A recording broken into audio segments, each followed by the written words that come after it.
Segunda, 24 de outubro. Verso para memorizar.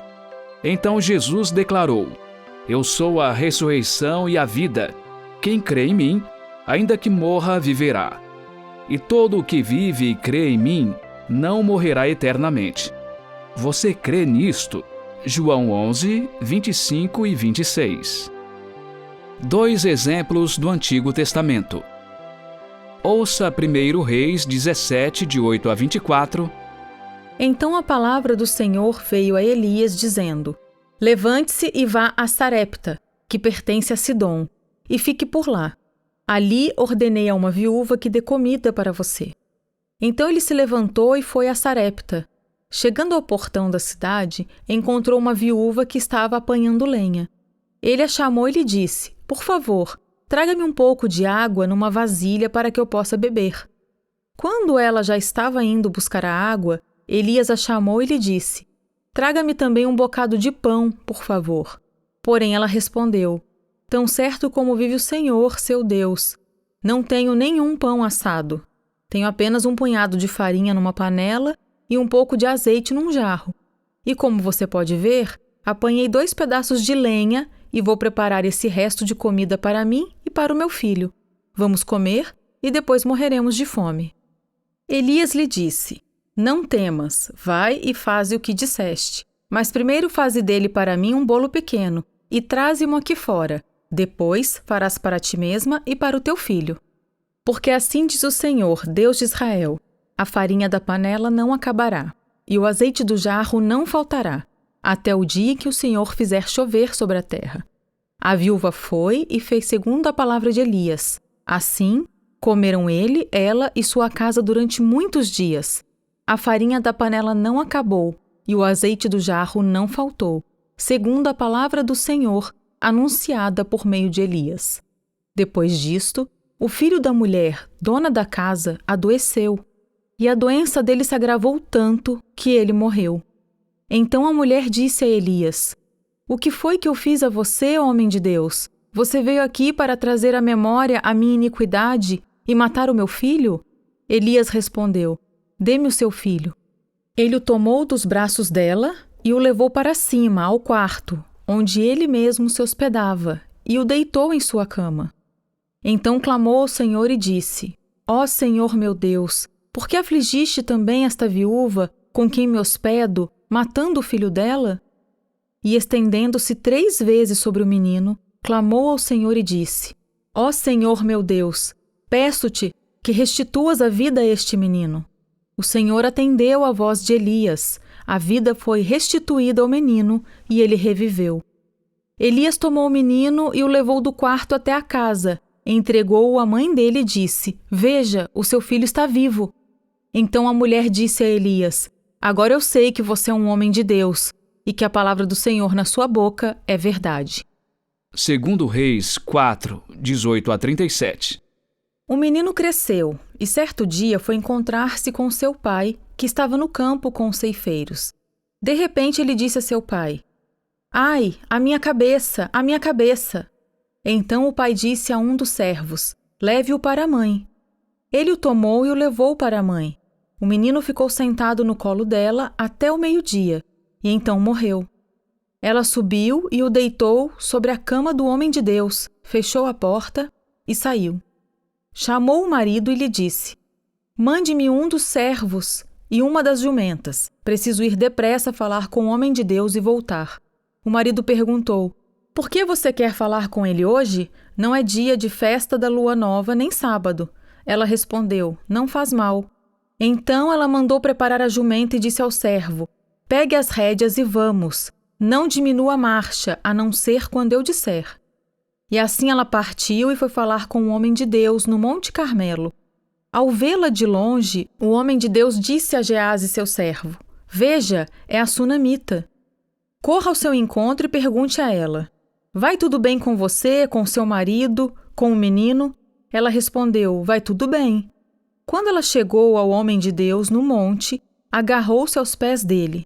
Geazi se aproximou para arrancá-la, mas o homem de Deus lhe disse: Deixe-a, porque a sua alma está em amargura, e o Senhor escondeu isso de mim, não me revelou nada a respeito. Então a mulher disse: Por acaso eu pedi a meu senhor algum filho? Eu não lhe disse que não me enganasse? Então o profeta disse a Geazi: Cinja os lombos, pegue o meu bordão e vá. Se encontrar alguém, não o cumprimente, e se alguém cumprimentar você, não responda. Ponha o meu bordão sobre o rosto do menino. Porém a mãe do menino disse: Tão certo como vive o Senhor, e como você vive, não o deixarei. Então Eliseu se levantou e foi com ela. Geazi foi adiante deles e pôs o bordão sobre o rosto do menino. Porém não houve nele voz, nem sinal de vida. Então voltou para encontrar-se com Eliseu e lhe disse: O menino não acordou. Quando o profeta chegou à casa, eis que o menino estava morto sobre a cama. Então ele entrou, fechou a porta e orou ao Senhor.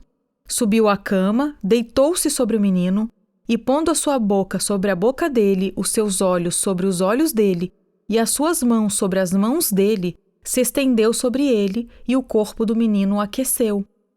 Eliseu se levantou e andou no quarto de um lado para outro. Tornou a subir a cama e se estendeu sobre o menino. Este espirrou 7 vezes e abriu os olhos. Então Eliseu chamou Geazi e disse: Chame a sunamita. Ele a chamou. Quando ela chegou, Eliseu disse: Pegue o seu filho. Ela entrou, lançou-se aos pés de Eliseu e prostrou-se em terra, pegou o seu filho e saiu. Pergunta 2. Segundo essas passagens, que semelhanças e diferenças há nessas duas ressurreições? Em Hebreus 11 lemos que pela fé houve mulheres que pela ressurreição tiveram de volta os seus mortos. Esse foi o caso nas duas ressurreições descritas nos textos de hoje. A primeira ocorreu durante a grande apostasia em Israel, sob a influência do rei Acabe e sua esposa pagã Jezabel. Como uma seca severa estivesse devastando a terra, Deus ordenou que Elias fosse para Sarepta, uma cidade fora de Israel. Lá, ele conheceu uma pobre viúva fenícia, que estava prestes a cozinhar uma última refeição simples para ela e seu filho, e depois morreriam de fome. Mas a vida dos dois foi poupada pelo milagre da farinha e do azeite, que não acabaram até que a seca chegasse ao fim. Algum tempo depois, o filho da viúva ficou doente e morreu. Em desespero, a mãe implorou a Elias, que clamou ao Senhor. O Senhor atendeu à voz de Elias. A vida foi restituída ao menino e ele reviveu. A segunda ressurreição ocorreu em Sunem, uma pequena vila ao sul do Monte Gilboa. Eliseu havia ajudado uma viúva pobre a pagar suas dívidas por meio do milagre do azeite nas vasilhas. Mais tarde, em Sunem, ele conheceu uma mulher rica que não tinha filhos. O profeta lhe disse que ela teria um filho, e aconteceu como previsto. A criança cresceu e era saudável, mas um dia adoeceu e morreu. A mulher sunamita foi ao Monte Carmelo e pediu a Eliseu que a acompanhasse para ver seu filho. Eliseu orou com persistência ao Senhor e, finalmente, a criança viveu outra vez. Essas mulheres tinham origens diferentes, mas a mesma fé salvífica. A viúva fenícia hospedou Elias em um momento difícil, quando não havia lugar seguro para ele em Israel. A sunamita e seu marido construíram um quarto em que Eliseu poderia ficar quando passasse por sua região. Quando os filhos morreram, suas mães apelaram para os profetas de Deus e tiveram a alegria de ver seus filhos reviverem. Essas são lindas histórias, porém, outras histórias não tiveram um desfecho feliz. O que esse triste fato ensina sobre a importância da ressurreição no fim dos tempos?